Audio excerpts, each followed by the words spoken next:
Industry పరంగా మీరు రావడానికి పెద్దగా స్ట్రగుల్ ఏం అవ్వలేదు అనుకుంటాను. మొన్న ఇదే క్వశ్చన్ అవసరాల గారిని అడిగితే వచ్చాక పడ్డాను అన్నారు. నేను రావడానికి ఉన్నప్పుడు కూడా నేను పెద్ద స్ట్రగుల్ ఏం లేదండి. అంటే మేబీ నాకు ఆ ఇన్సెక్యూరిటీ ఫీలింగ్ లేదేమో. ఓకే. ఇప్పుడు నాకు ఇనీషియల్గా నాకు ఇన్సెక్యూరిటీ ఫీలింగ్ లేదు.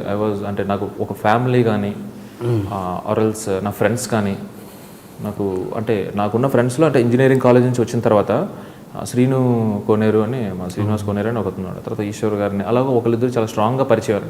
అంటే చాలా అడ్వాన్స్గా ఉండేవారండి.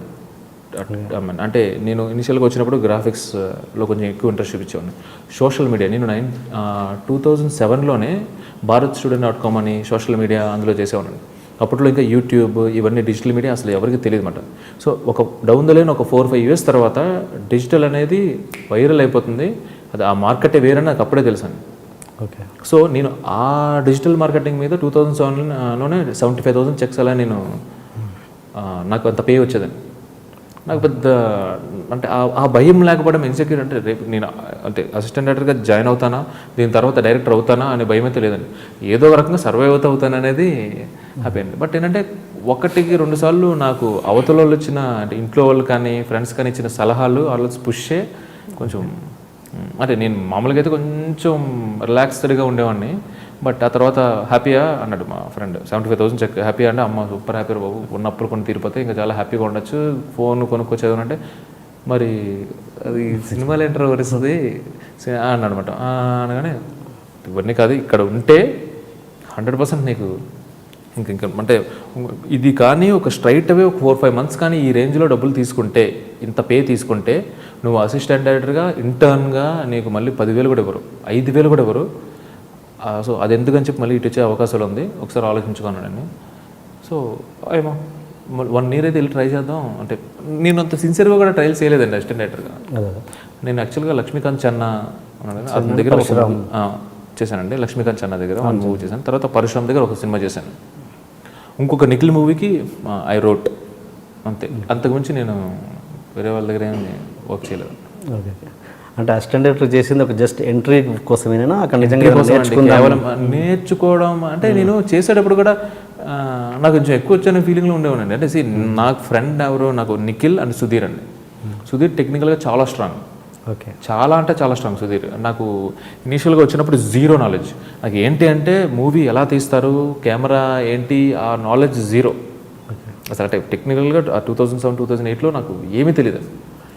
నేనేమనుకునేవానంటే నేను చెప్పే సీన్లకి 9 నవ్వుతున్నారు, 9 ఆ సినిమా కన్నా ఆ సినిమా ఒక ఈజీ కదండి, ఒక ఫ్లాప్ అయిపోయిన మూవీని అనలైజ్ చేయడం అనేది చాలా ఈజీ కదా. సో ఇలా తీసుంటాను కానీ నువ్వు తీసుంటే బాగుండేవన్నారు. సో నేను ఏ భ్రమలో ఉన్నానంటే మేబీ వచ్చి బాధ తీసేస్తానేమో అని భ్రమలో ఉన్నాను. బట్ వచ్చిన తర్వాత Day 1 షూట్ నుంచి నాకు సుధీర్తో ఎక్కువ మాట్లాడుతున్నప్పుడు అంటే ఒక కెమెరా గురించే తెలుసుకోవడానికి లైఫ్ టైం పట్టేస్తుందా అన్నంత భయం వేస్తుందండి. తర్వాత ఎడిటింగ్ చాలా పర్టికులర్గా నేను ఎడిటింగ్ రూమ్లో కూర్చున్నానండి.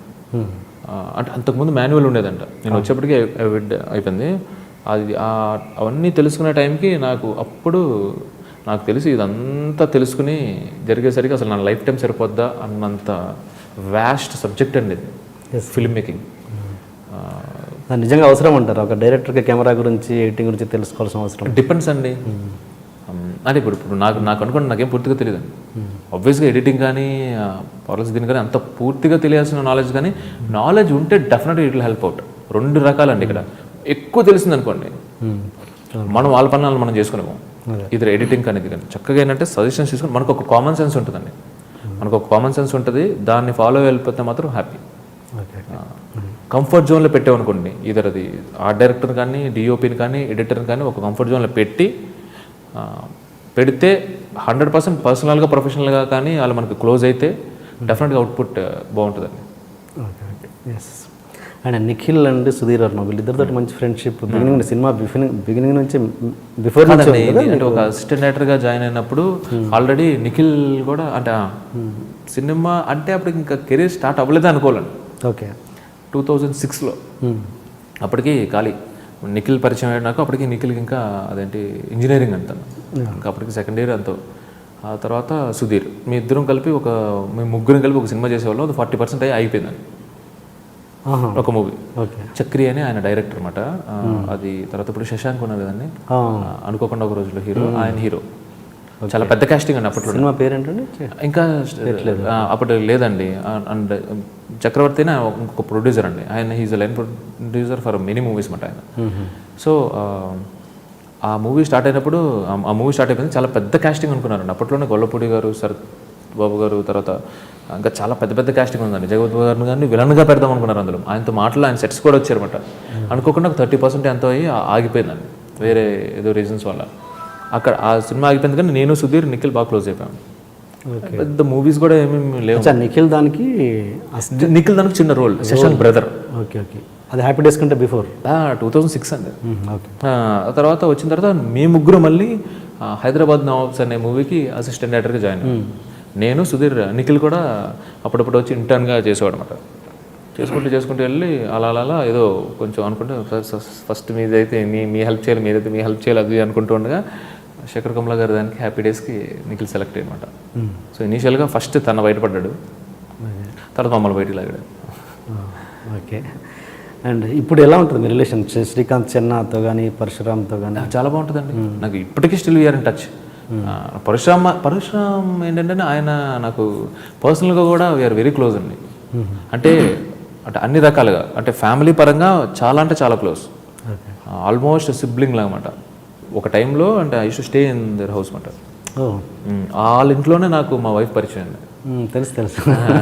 సో అలా అన్నమాట. అండ్ సో అది అంటే ఇప్పుడు డైలీ మాట్లాడుకోకపోయినా బట్ బేసిక్గా అసలు ఒక ఫౌండేషన్ అంతా వచ్చింది అక్కడే అన్నమాట. సో ఇనీషియల్గా ఏంటంటే సీరియస్లీ అండ్ నాకు సుధీర్ దగ్గర నుంచి చాలా ఇన్ఫర్మేషన్ వచ్చిందండి. అంటే టెక్నికల్గా కొంచెం నాలెడ్జ్ ఉంటే and more over movie making మీద ఒక సెన్స్ అండి. అంటే ఇదర్ ఇట్ మేబీ రిజల్ట్ ఎలా ఉన్నా కానీ క్వాలిటీ ఉండాలి, ఇలాంటి చాలా మంచి మాటలు తన దగ్గర నుంచి వచ్చిందండి. అండ్ నాకు ఫైనాన్షియల్గా కానీ చాలా అవసరమైన టైంలో హెల్ప్ చేసి